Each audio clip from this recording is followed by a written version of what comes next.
இன்றைக்கி நம்ம வாழைக்காய் வறுவல் செய்ய போகிறோம்மா. அதுக்கு நான் ஒரு வாழைக்காய் எடுத்திருக்கேன். அதை முனையும் லாஸ்ட்டு கட் பண்ணிவிட்டு தோலை சீவிடுங்கம்மா. அதுக்கப்புறம் இதை வாஷ் பண்ணிவிட்டு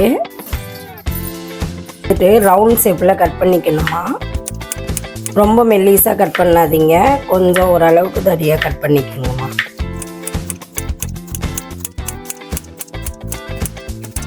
இது மாதிரி கட் பண்ணி வச்சுட்டு ஒரு பாத்திரத்தில் சால்ட்டு, கொஞ்சம் மஞ்சத்தூள், தனி மிளகாத்தூள் கொஞ்சம்,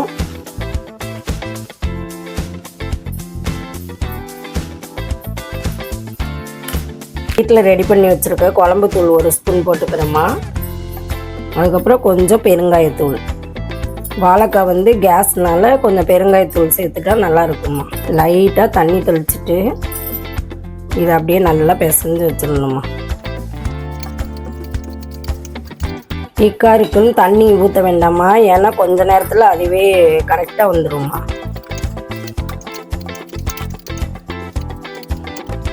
ஒரு 10 நிமிஷம் ஊறட்டுமா. பிசைஞ்சு வச்சோம்லம்மா, அது இப்போ ஃப்ரை பண்ண போகிறோம். தோசைக்கல் வச்சுருங்க, நான்ஸ்டிக் தவாவும் வச்சுக்கலாம், அது உங்கள் விருப்பம். இப்போ ஆயில் விட்டுருங்க. ஆயில் நல்லா காஞ்ச உடனே ஒவ்வொரு வாழைக்காவை எடுத்து ஒவ்வொரு பீஸாக இப்படி தனித்தனியாக வைங்கம்மா.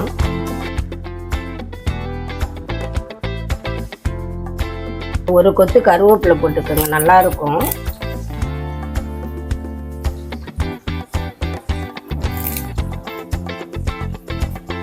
ஒவ்வொரு வாழைக்காவாக நீங்கள் இப்படி திருப்பி விட்டுருங்கம்மா. உங்களுக்கு பார்த்தாலே தெரியும் அந்த மசாலா அந்த ஆயிலில் ஒட்டாமல் இருக்கிறப்ப தாம்மா திருப்பணும். அப்படி இல்லைன்னா இன்னும் ஒரு 5 நிமிஷம் மட்டும் திருப்பி போடுங்கம்மா.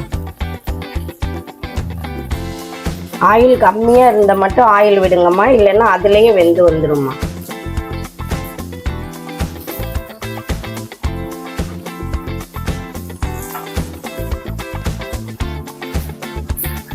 வாழைக்காய் 5 நிமிஷத்துலேயே வெந்துருமா, உங்களுக்கு பார்த்தாலே தெரியும். அப்படி உங்களுக்கு டவுட்டாக இருந்தால் ஒரு வாழைக்காய் எடுத்து லைட்டாக மசிச்சு பார்த்தீங்கன்னாவே தெரிஞ்சிருமா வெந்துருச்சான்னு.